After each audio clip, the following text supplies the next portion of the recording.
This is KVUE News at 5. The talker of the weekend, Texas lawmakers passing a school bathroom amendment. Why it may not be enough for Lieutenant Governor Dan Patrick. An Austin City worker facing child porn charges. How he got busted. Plus another issue with the Austin Police Department's fleet. A new investigation tonight after a carbon monoxide alert goes off inside an officer's squad vehicle.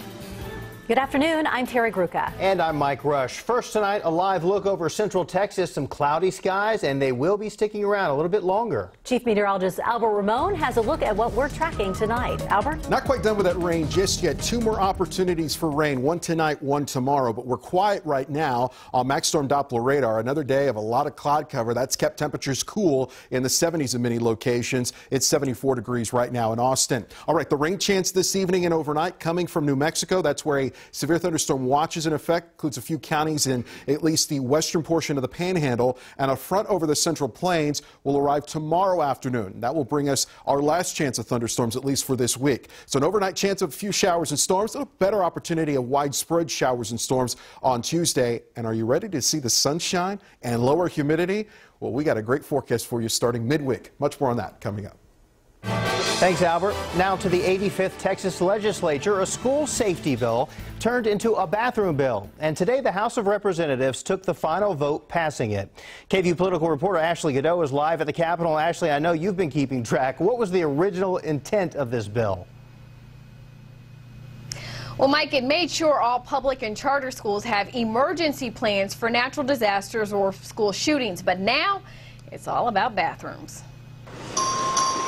With a vote of 94 to 51, Texas representatives passed SB 2078, requiring public and charter schools have emergency and disaster plans, but with one major amendment. Schools will also have to have single occupancy facilities for students who, quote, do not wish to use the facilities designated for use or commonly used by persons of the student's biological sex. Obviously, this has been a big topic and a lot of discussions. Representative Chris Patty wrote the amendment.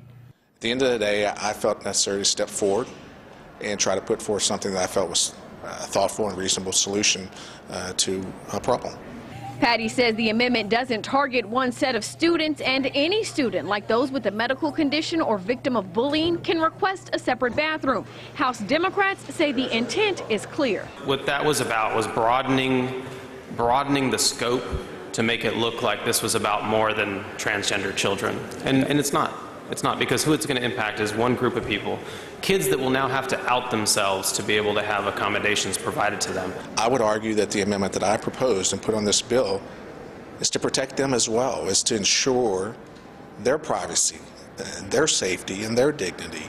The amendment comes as the governor and lieutenant governor are putting on the pressure to pass a bathroom bill or face a special session. Patty says he didn't speak to either of them when writing his amendment and doesn't know if it's enough to satisfy them.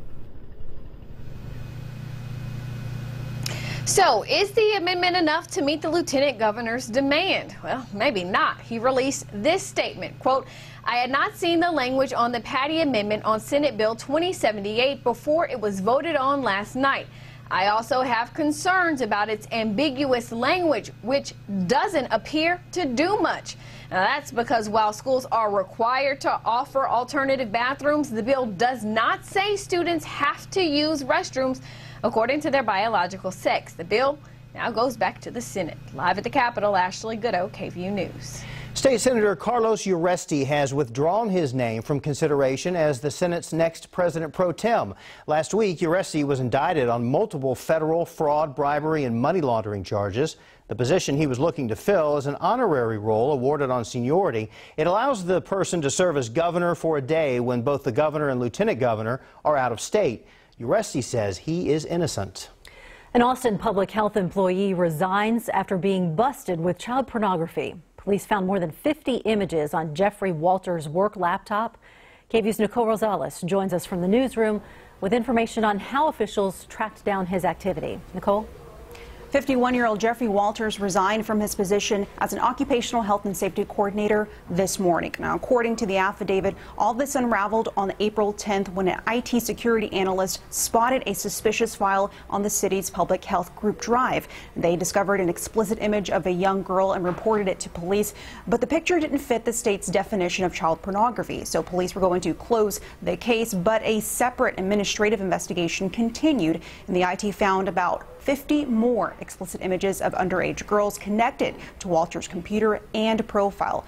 His hard drive and work laptop were seized, and on May 18th, Walters admitted to police he used his work computer to access child pornography and must have dropped images into the city's group drive on accident while attempting to clear it from his workspace.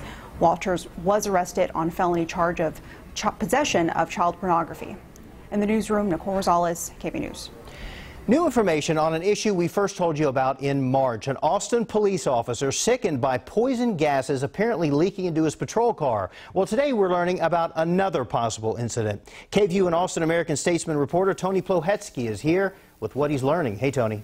Hey, Mike. Well, this happened last week and involved a Ford Explorer, but the officer in this case was not harmed. Instead, a recently installed carbon monoxide detector started going off, which officials say may have saved the officer from getting sick. APD officials say this happened a week ago today. The officer was on duty at the time, driving a marked Ford Explorer. His CO2 alarm, which the department installed within the past couple of months, sounded. He then turned his car into the city fleet maintenance officials for more testing. You may recall that in March, another APD officer became seriously ill after police say he was exposed to CO gas. He remains off the force and is now recovering. That prompted APD to install the detectors in about 400 Explorers, a project now being finalized. Assistant Police Chief Ellie Reyes tells me, quote, "We wanted to make sure we provided an extra layer of protection. If officers are going to have potentially be exposed, it is in the best interest and the safety of our officers to provide some kind of security." Now, APD officials tell me that since that incident in March, departments from across the country have reached out to them struggling with the same issue as well. Mike? Okay, thanks, Tony. I'm trying to... Well, a shakeup for Ford. The company is replacing CEO Mark Fields. He's retiring after 28 years at the company. Former CEO of office furniture company Steelcase Inc., Jim Hackett, is replacing Fields. Hackett joined Ford's board in 2013. President Trump is on his second stop of a 9-day trip overseas. He's now in Israel in pursuit of Middle East peace. But ABC's Stephanie Ramos tells us the political controversies in Washington are following the president overseas. As President Trump takes in the sights and mingles with world leaders in Saudi Arabia and Israel on this 9-day foreign trip, he can't seem to leave behind the controversy over Russia. Before the trip, President Trump reportedly revealed highly classified intelligence to Russian officials that is believed to have come from Israel. Just so you understand, I never mentioned the word or the name Israel. Never mentioned it during that conversation. The president essentially confirming that Israel provided the highly classified intel, which might have put lives at risk. Today, Israeli Prime Minister Benjamin Netanyahu still all smiles.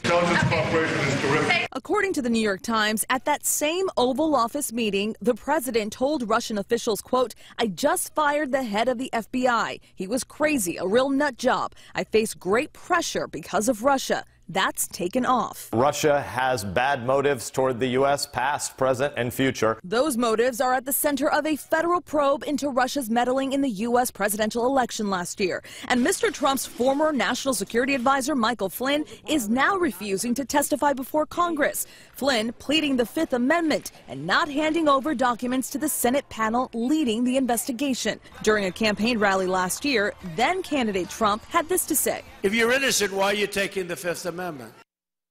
Former FBI Director James Comey is set to tell his side of the story to Congress in a public hearing sometime after Memorial Day. Stephanie Ramos, ABC News, Washington. A deadly stabbing over the weekend, and now the FBI is getting involved. We want justice, so hopefully that the FBI involvement will bring it quicker to the family. How this case became a hate crime investigation. Then a new procedure helping a teen live her life like others her age. You're watching KVUE, where trust is earned.